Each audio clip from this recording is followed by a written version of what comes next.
Well, ladies and gentlemen, welcome back. This is in a way where the threads of the day all come together and get woven into a beautiful tapestry. Doesn't that sound cute?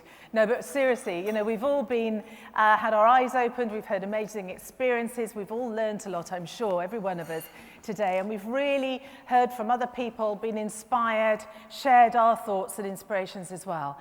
And that is where we then bring those thoughts and those little personal insights that we've had on the day together here. And after all, from the very beginning, we were saying, weren't we, that this is all about learning, and it's all about continuing to develop the relationships that we have today. Much of the content you'll be able to get hold of. We heard from Julie, didn't we, from the beginning, that you can get her slides. So, there's lots of ways that we can all keep in touch. But this session now, this last sort of 50 minutes, really is quite important in terms of a big brainstorm, if you like. 50 minutes might seem like a lot of time, but it's not, because we've got a very exciting panel for you here, and I want you very much to join in. I've got a roving microphone here. There's another one out in the audience. I'll try and get to you. Questions, great. Little examples, great. Speeches, no, okay? Is that all right? And if any of you want to ask a question in Welsh, we have a translator at the front, Hugh, here. Hugh will jump in. Here he is. And ask a question in Welsh or make a comment in Welsh if you want to do that. So I think we should get going. But just very quickly, they've all got wonderful, great long CVs, but look, there we are. That's who they are. I'd actually summarise it. I will a wee bit, because it says a bit more. Jonathan Morgan, serial entrepreneur, founded Object Matrix. You launched it 3 times, didn't you, Jonathan? So he's one of those people who doesn't take no personally and go off and cry. It's a storage software company. Paul Ragan, well, from ice hockey to motor quote, multi-million-pound independent insurance broker. He was in here earlier. If you haven't met him, you'll hear more about him very soon. Peter Prince, President and CEO of Cogniti, senior positions all around the world, really, haven't you? Unfortunately, yeah.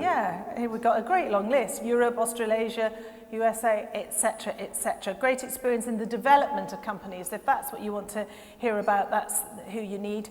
And Duncan Hamer, who's from the Welsh Government, he's head of entrepreneurship. Should we give him a round of applause for being here? We haven't done anything yet.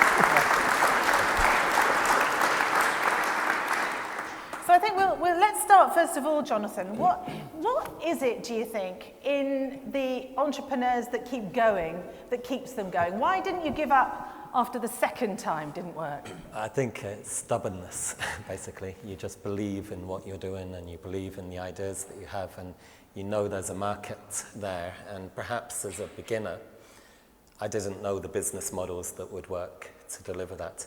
There's an amazing graph which shows a startup and the life of a startup company. And at the beginning, everything's exciting, everyone's behind you, your friends and family, they believe in you, and everyone's cheering. And then it drifts down into what they call the trough of despair. And that's where everything starts going wrong. People start leaving, you don't get the money, the customer, etc. that you thought that you were going to get, and you glide down. And it's in that area that you really have to believe in what you're doing and know in your heart if this is for you or not. And the good news is that on the 3rd relaunch, we have gone back up again. So there is light at the end of the tunnel. And if there's anyone here in the audience who is at that point of perhaps the second one looking a bit wobbly, what do you think it was? What single thing was it that made you stay with it and not just go and apply for a job? The honest truth, there were points where I would have quit had I not taken money from people who I knew. And it's a very serious thing. If you're going to take private investment from people you know to start your company, if you're like me, you can't look them in the face and say, sorry, I failed, I've lost your money. And so there is an element of that kept me going in the dark days. But there was also the fundamental belief that the technology, the message, the future was based around the product that I was trying to create. And that just kept me going through the dark days. Paul, what would you say to that? Did you have any moments when you thought MotorQuote wasn't going to work? Yeah, I mean, I agree with all of those things. I think is it something like, I saw a statistic once, it was something like 90% of businesses don't succeed past 10 years or something. It's something ridiculous.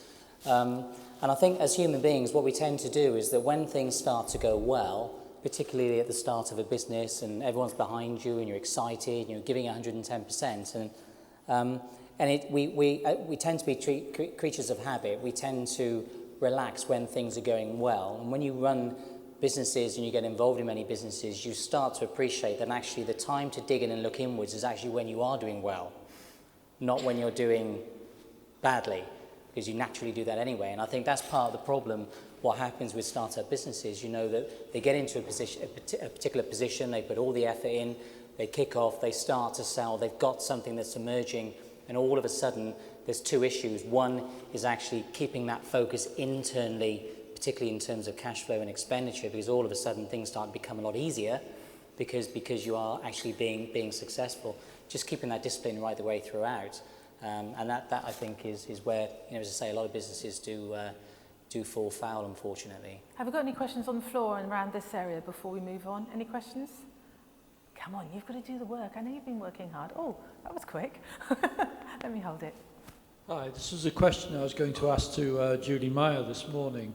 On the 4-hour journey down from Bangor this morning, I read Brad Feld's book, How to Create a Startup Community in Your City. And basically I want to know, does geography matter in being a startup? I think we should ask Peter that one. Peter, does it matter where you are? No. I don't believe it anyway. And I've started businesses in many different parts of the world, and I don't think people are fundamentally any different anywhere. And if people have a desire to start their own businesses, there's a lot, one of the things in the States where I live, is a lot of communities who start investment clubs. And those clubs are there to help young entrepreneurs start their business. At least they get them to, say, a Series A funding round. And they are very successful. And I don't think it makes a whole lot of difference where you are. I think if you're meant to do it, you will do it. And you will then take it from where you live. Because I don't think you can believe, if you want to grow your business to a sizable international business, you can stay where you are necessarily. You're going to have to move. And I think Julie or Sir Terry this morning, I think Paul actually mentioned it in his thing, that one of the things you have to do is live an abnormal life. And yet, if I spoke to any of these guys who started businesses, and probably yourselves, everything about your life is normal. And you don't see it as abnormal, but you know, you've got to be prepared to put up with difficult or trying times, I guess. So I don't think that the location really matters. What about the support that you get in different nations, you know, in terms of, well, you know, the government, universities and things like that? Can that make the difference? I'm going to say something a bit controversial, I guess, and don't attack me on this. I think Britain, or the UK especially, never really helped me an awful lot. It's very difficult to raise money in the UK. I don't think government has always been sympathetic towards young businesses and young business people. I think the US is far more tolerable of people who want to raise money in technologies or whatever it is.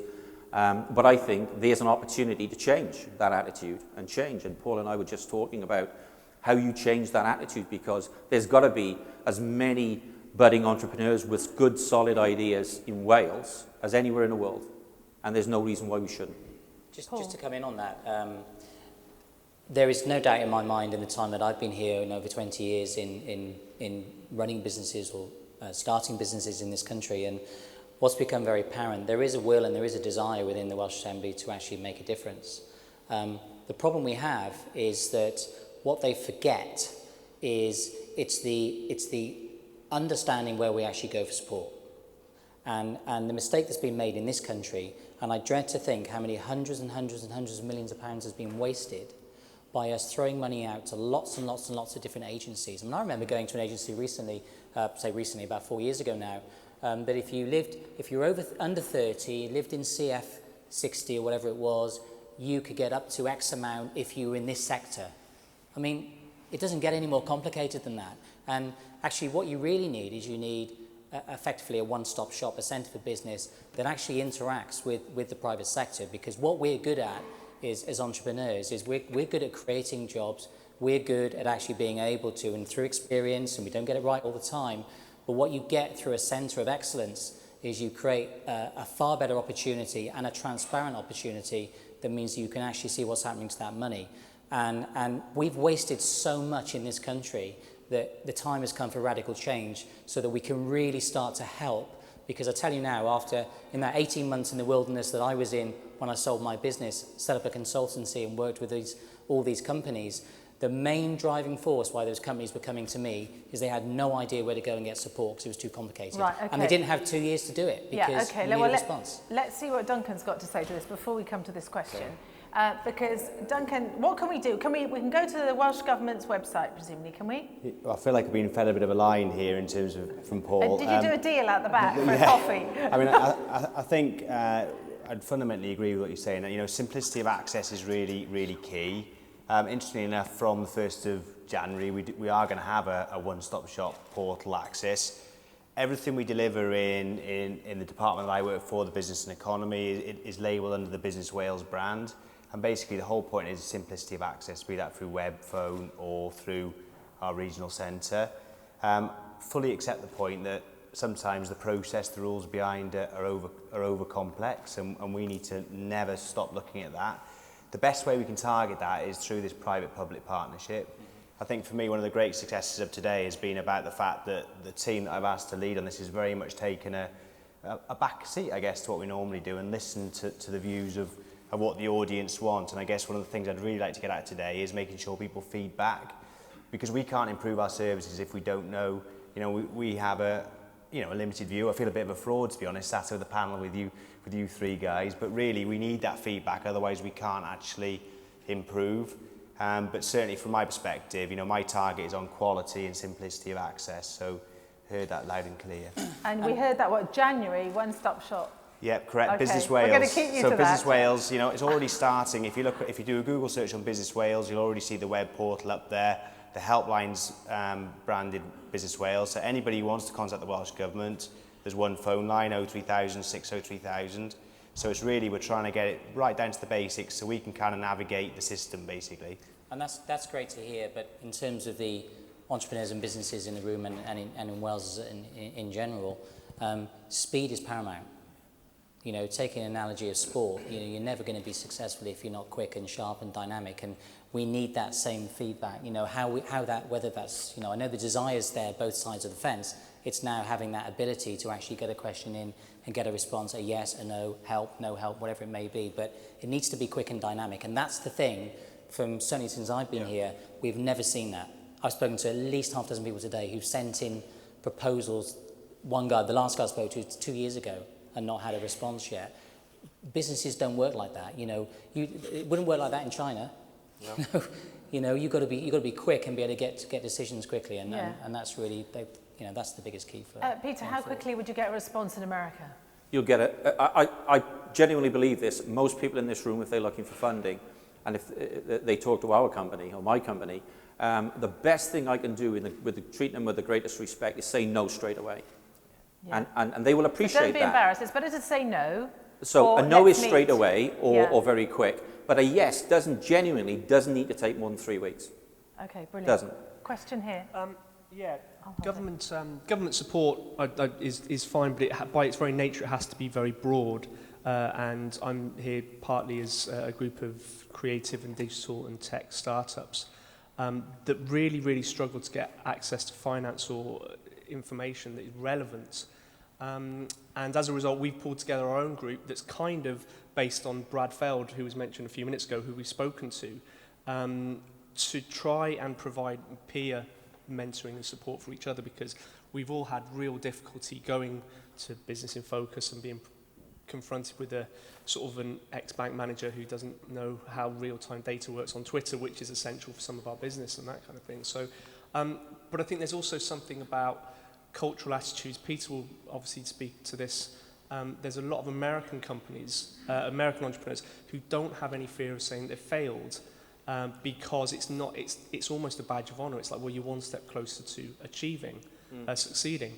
So I just wanted to, I've heard a few people speak about a Welsh attitude to ambition, and I just wondered if anybody felt that we differed massively from the rest of the UK and obviously from the States in terms of ambition. And that's why startups like ours are struggling a little bit in this part of the world. Peter, would you like to start on then? And perhaps Jonathan, if you could come in. I'm Welsh through and through, and I was brought up not to put yourself out there and not to be too extravagant or extrovert in case you fall and fail and cut your knees and bloody your nose and stuff. The American attitude, and I've lived there many, many years, is I tried, so I didn't fail. I tried, and I did my best, and no one ever knocks you for failing.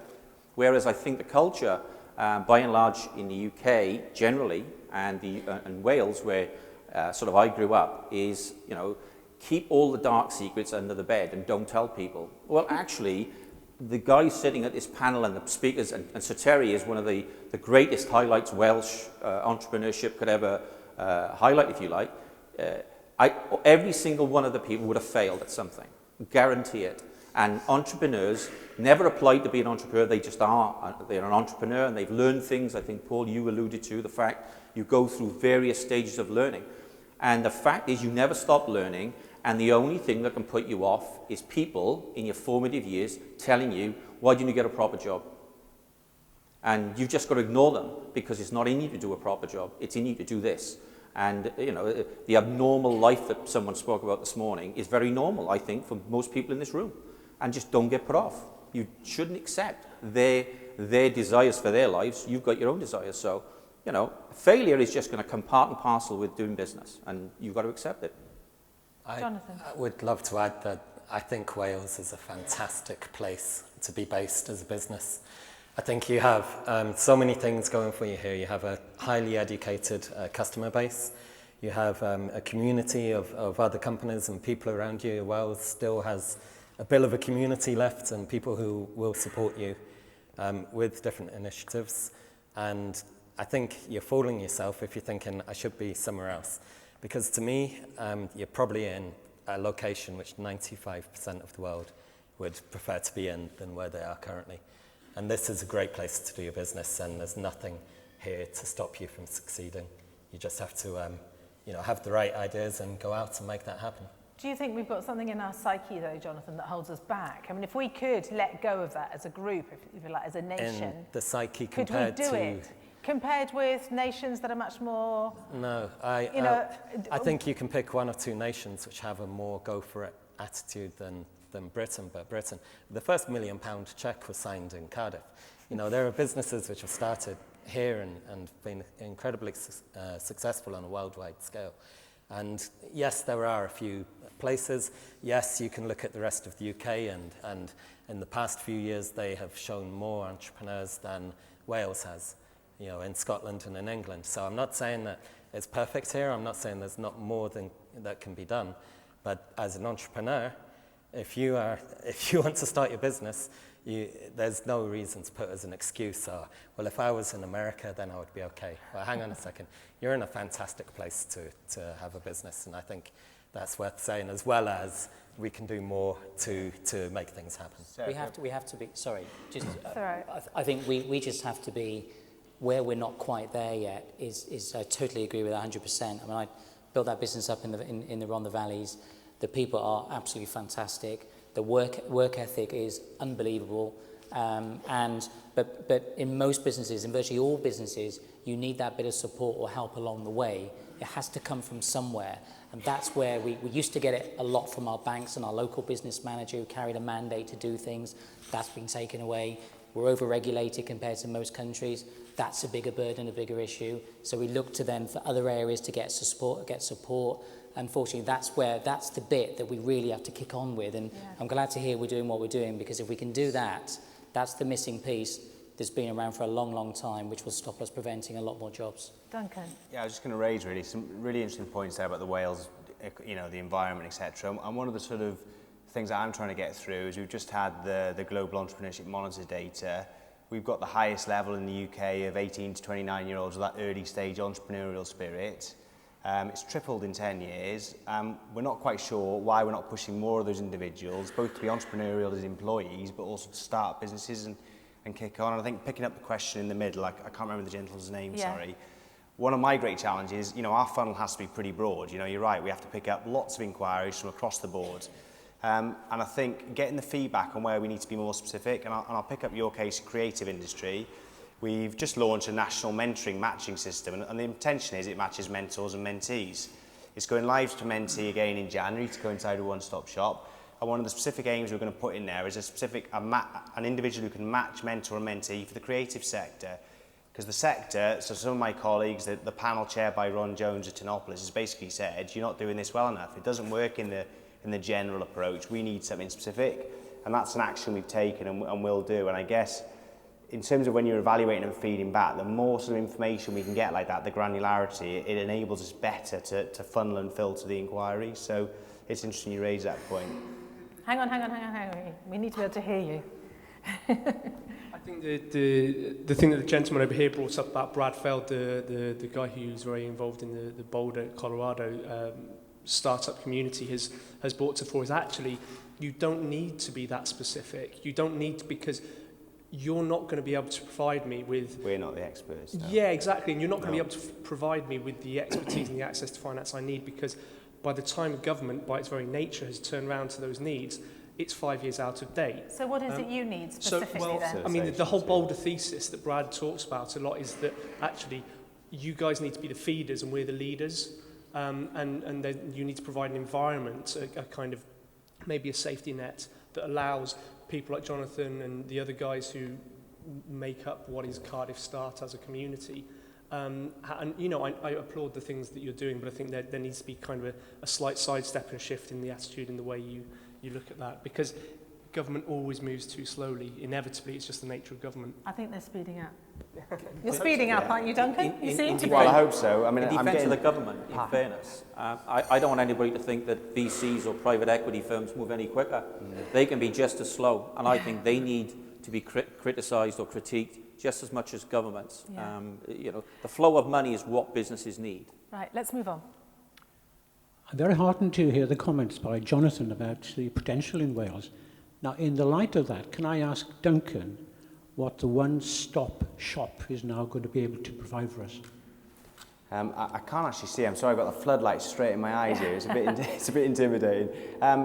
So the principle of one-stop shop, it's aimed on, and it's actually going to be Business Wales. So it's going to be branded Business Wales. We're aiming to have a single place where you can walk in as an SME, if you like, and basically they're able to gather information, diagnose and broker the correct support. Now, it has to be married to the private sector to deliver private sector support wherever appropriate, but also then mapping into the support that the government may offer in terms of that helping hand type activity. And I think key to that, I've been hearing what the panel have been saying, this kind of manage no principle is really, really important. I think managing expectation with the business early, or the individual, to really say either no or have you thought about ABC. So the principle of it really is to offer a portal or a hub to the support that's available from the whole market, not just the government, but basically just simplifies that transaction and helps people through, gives them that facilitation of the project they're trying to deliver. And does that answer your question, or is that? And presumably once it's up, Duncan, we can all message you and say whether it works or not. Well, yeah, Because we as all long know as they're your nice. emails now. Okay, question here. No, I don't want to be on the end of that email, no. A question to Duncan. I was just wondering if he has any ideas of people having problems access to funding if they've been unemployed or low pay and they have obviously the adverse credit and it seems impossible to get funding. So I seem to think that if you're poor, you almost find it impossible to set up a business. Is there anything that the government's going to do to help people like myself? Well, what I would say, it looks like you're sitting in the middle of my team there, so I'm a bit nervous somebody's getting me, but no. Access to finance is always in the top three of issues. Every business comes to us. I think we're committed to supporting that access to finance. Part of that is about, it's a broad range. So there's different levels of support. There's the workshop type environment right the way through to the advanced, investment readiness in terms of the equity houses, etc. So, I guess in general terms, what I would say is, investment ready, whatever you want to call it, is absolutely key. I think to some of the support the government can do at different levels, from startup right the way through. And in fact, Jonathan, one of the messages from you seems to be that it's good to borrow from Auntie Nell or whoever, not just the normal structures. That actually there is a benefit in that. Well, if you have an auntie now. In 9 years, I borrowed from private people, from local grants, national grants, European grants. I raised VC. I did every single thing you could think of to get the money to pay the next you know, the wage or mortgage payments or whatever it may be to keep going. I don't know. I wouldn't recommend it personally. I think it's much better if you can finance the business in less time-consuming ways rather than time-consuming ways. And if you have a route to take away, if you end up as a CEO just raising finance the whole time, you don't run your business, and that's always a problem. So whatever the quickest and easiest route is the best route. Now, one of the themes that I think that's come up from today very much has been about collaboration, hasn't it? You know, in various different analogies. Has anyone got any specific questions or reflections from their groups even about the positives or the dangers of collaboration? Does this fit in with you? Yeah, fantastic. We must be mind readers. Asker Shabani from Comtech and from Flintshire. We talked about government, expecting too much from the government, and I personally don't believe that government can help a lot. They have got a point. I mean, they can help a certain degree. And I'll give you an example of what we have done in Flintshire. We have got, as a business community, entrepreneurs. They've got together from grassroots level. We are promoting entrepreneurship. We are getting all the other agencies together, and we have got this, say, like Friday. We have got the whole day event in a leisure centre where the youth are congregating and promoting entrepreneurship there. And we've got business communities, entrepreneurs, they're acting like Dragon's Den and trying to deliver in a grassroots level entrepreneurs within the youth sector from 16 to 24 within 12 months. Now, this is something starting from the community, from grassroots. That we are doers, we can deliver, and we are confident on that. And the money, we are talking about Job Centre Plus, they have a scheme, they give grant of £1,000 for each youth entrepreneur if they want to start. The funding is there. The banks are prepared to actually, some of them contribute and allow the successful entrepreneurs to have interest-free loans, limited amount. And so we have a lot of mentors around, which Welsh government has created them. All the facilities are there. Just getting everybody together, working together, and we can deliver. And we rather than just waiting for the government to bring us the flashy, wonderful policies and telling us what to do. We know it already. Peter?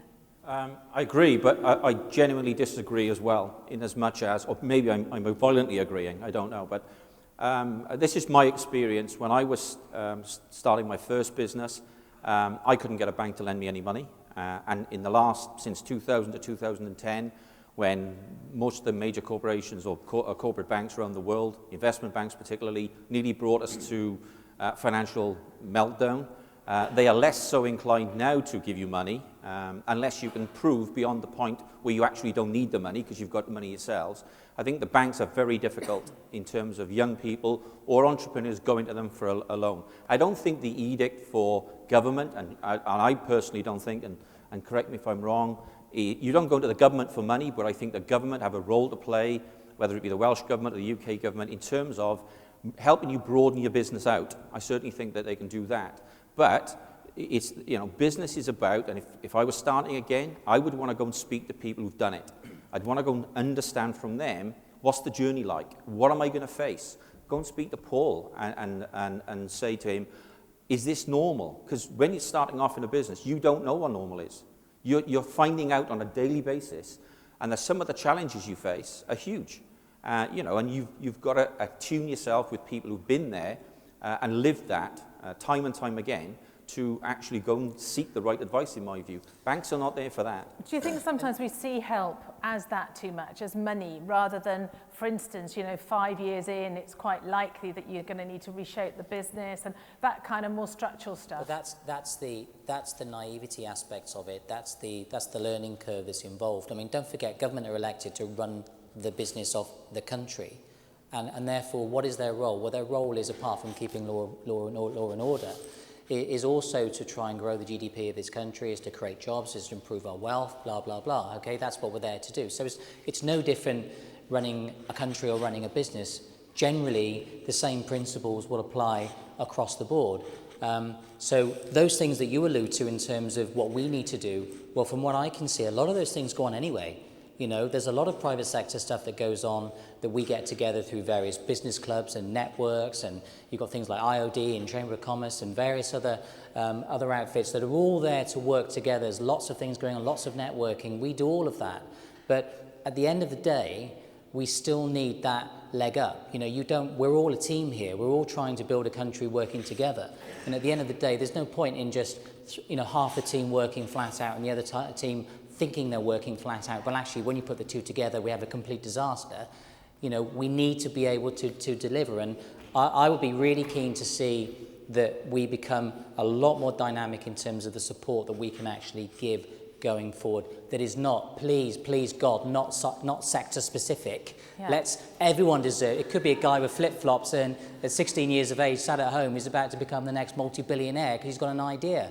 But because he doesn't fit the slot, then he doesn't get the support. I mean, so how do we all help each other? Does it all land back down on Welsh Government's lap? No, it or doesn't. Are there ways, I mean, no, this conference has come about, has it not because of formal structures, but because of people coming together online and through LinkedIn and things, yeah? Is that a kind of way in which you can get a dynamic support group, if you like? It's about access to knowledge quickly, effectively, efficiently, in a cost-effective way. That's what it's about. You have an idea, you can take it, you can execute it. It doesn't matter where you go, whether it's private sector, but what we're saying is private sector and public sector have a responsibility. We're not over-reliant. We shouldn't just be going for money. And do you know what? A lot of the time, money isn't what you need. It's not money. It's guidance, it's resource, it's mentoring. That's what you need. And that's more important than actually the money, because the money will go in a pot and disappear because the model's not right. Question here, and then I think I saw a hand go up over there, did I? Yeah. Okay, Nigel Williams from Script Tech Limited. If the best form of finance is the actual revenues that you generate yourself in the business, to what extent can the initiatives currently being developed by Wales or the local private sector, how can they help match new capability with internal demand, internal being Wales? That gives, you know, a kickstart to a new business with a view then to taking it elsewhere. Peter, would you like to answer that? Okay, my take on what you've just said is there are many different instruments. If you go to the private sector, to venture capitalists or private equity or angels, whatever they are, there's a number of things you're going to go through to get either a no or an offer of money. And what we do, or what my company does, is we invest in three things: the person or the people first. And if that's a fit, we go to what they are doing as an idea or as a product. And if that's a fit, it's then how much money, because let's be absolutely clear about this, you're doing this to create money for yourselves. And no one should be ashamed of that. You're doing it to create money.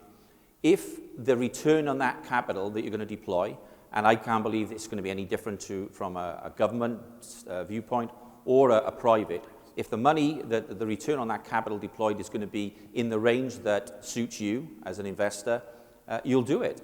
I happen to think the links are broken very often because of what Paul and indeed what the other panelists have said, a lack of knowledge of where to go, how to get the money, and then what you do with the money, because the money is actually functionary, and it's the mentoring or the help other people can bring to you is going to be really the make or break.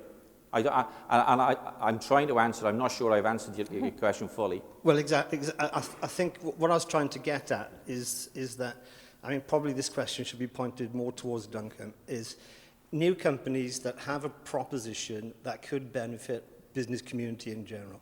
To what extent can the WDA create some sort of, for want of a better word, a dating agency that puts suppliers with potential buyers?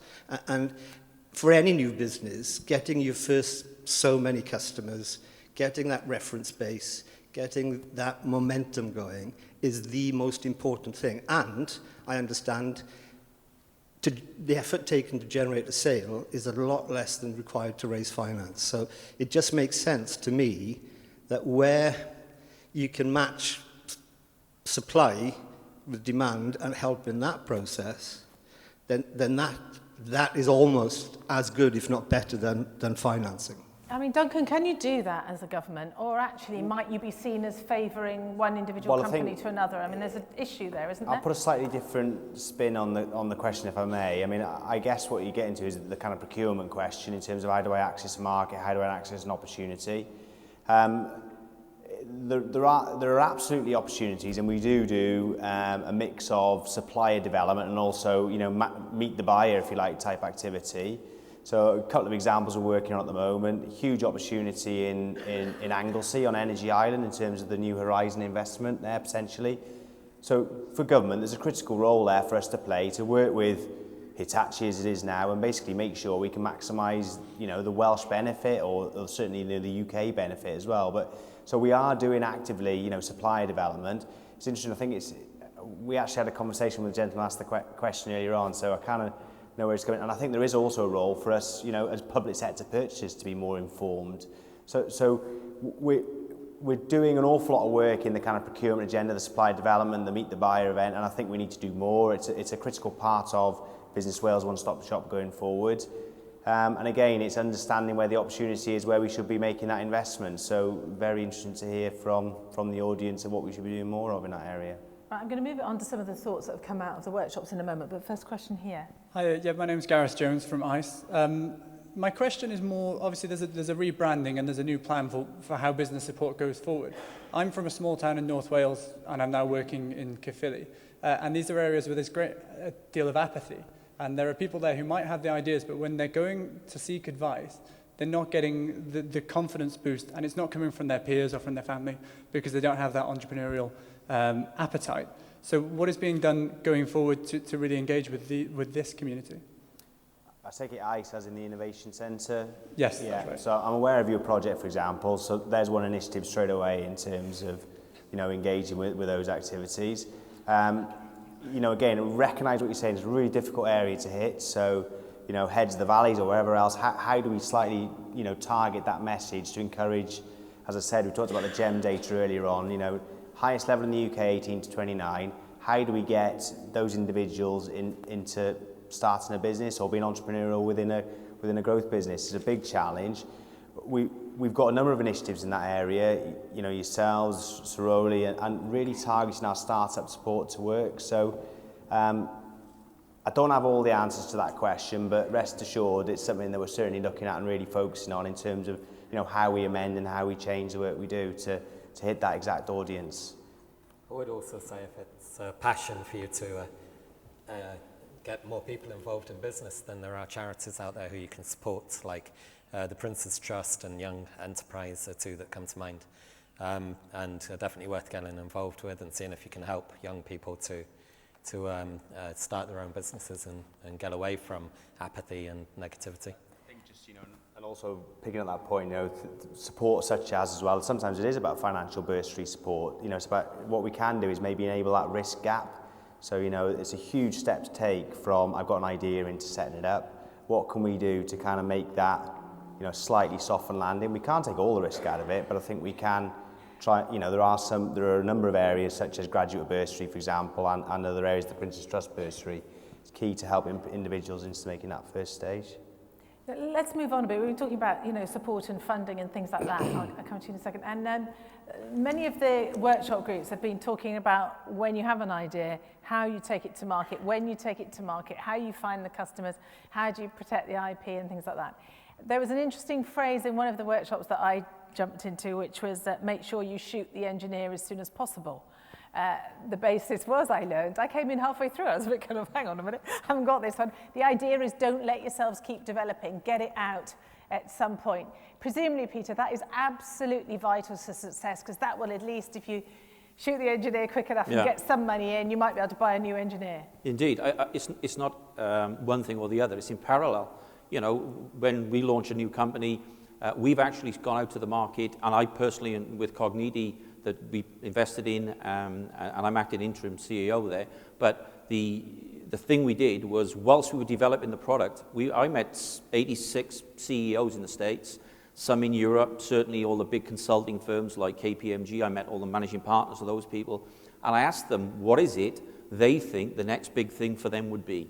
And they actually designed our product, although they didn't know they were doing that at the time, but they designed the product. So there was no coincidence. I went back to them all and said, right, you know the thing you said you needed?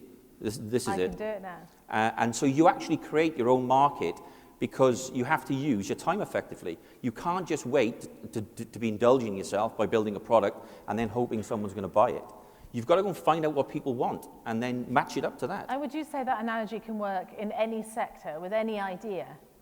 I don't know if I'm qualified to say it can work anywhere. No, but broadly, I mean, it's a bit like saying someone, what would you like for dinner, isn't it? Broadly speaking, if we were a company today and they said to me, right, go find out what the audience want, I could come back to them and I said, this is what they want, guys. So why don't we build a product that we know we've got a captive audience for? Why wouldn't we do that? The economics of it work because I know I don't have to go outside this room to speak to people who want to buy it. And we're all about, you've got to sell, there's three main groups of investors in your business. And that is the banks for debt finance, VCs and private equity for capital or equity, and the customers who invest in your business. They, when they buy your product, they're investing. And I think that's the best source of investment money you can get. And you have to keep doing that, don't you? If you're going to really grow a company. And when you feel tired and you can't be bothered to do it anymore, go and do it some more. Okay, and that brings us also really to what Bruce Dickinson was saying in terms of the whole, sell the T-shirt when you can't sell them the music, sell the T-shirt and the wine. Yeah. Anyone got any other thoughts on that kind of whole area of how you keep your businesses developing? Yes, Gary Rawlings, Natam UK Limited. I've enjoyed myself today. One of the things I'm looking at is entrepreneurship here in Wales.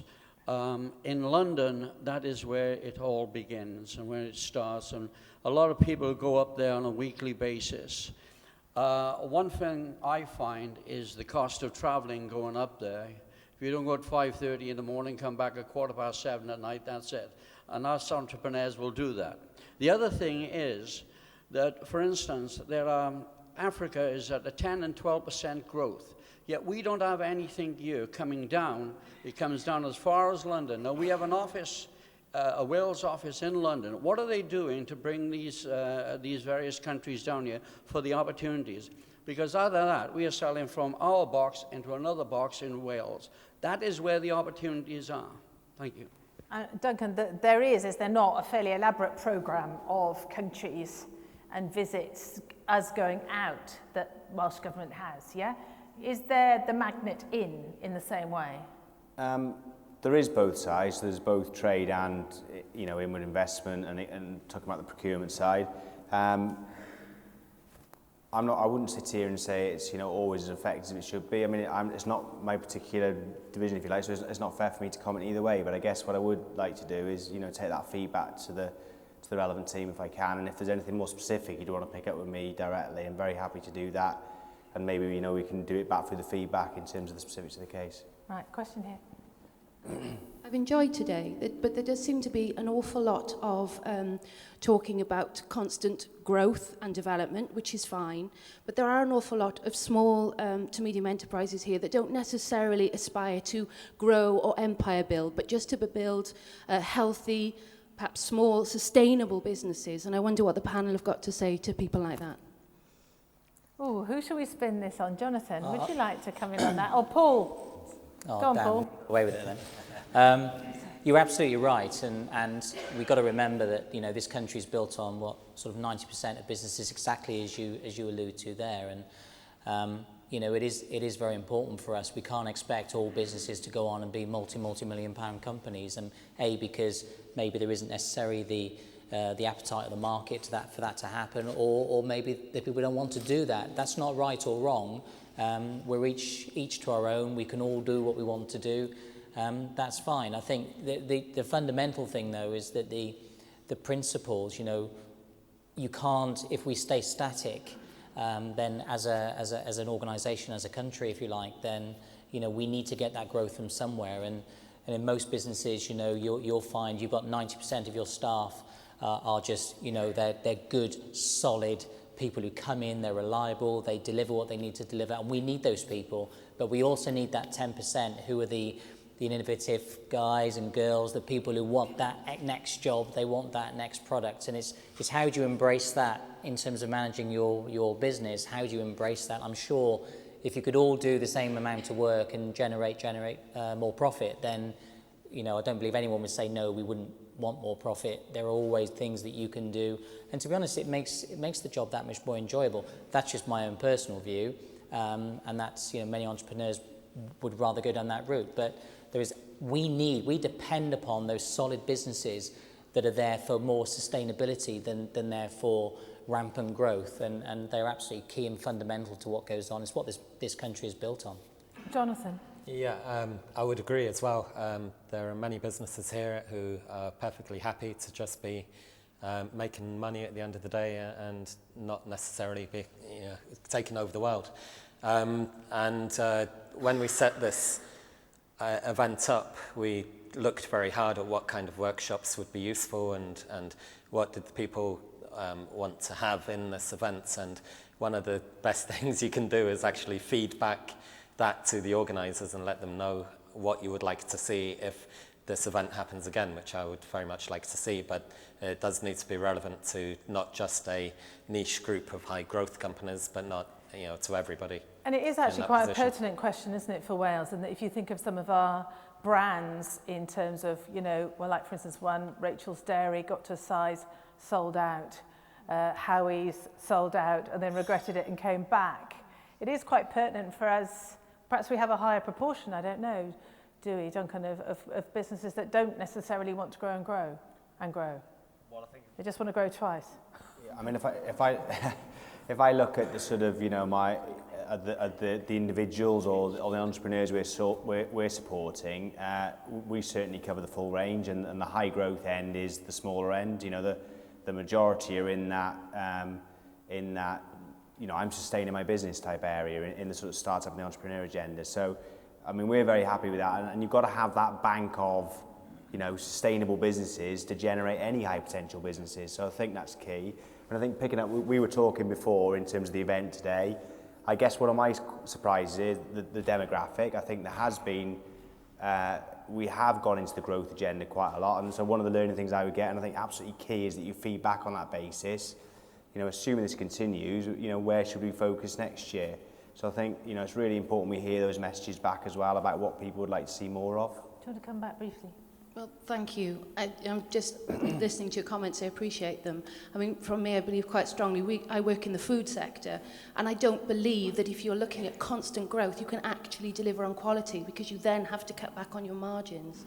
So for some of us, in order to be efficacious, we really do have to stay small, and I believe that that's how we can improve what goes on in Wales.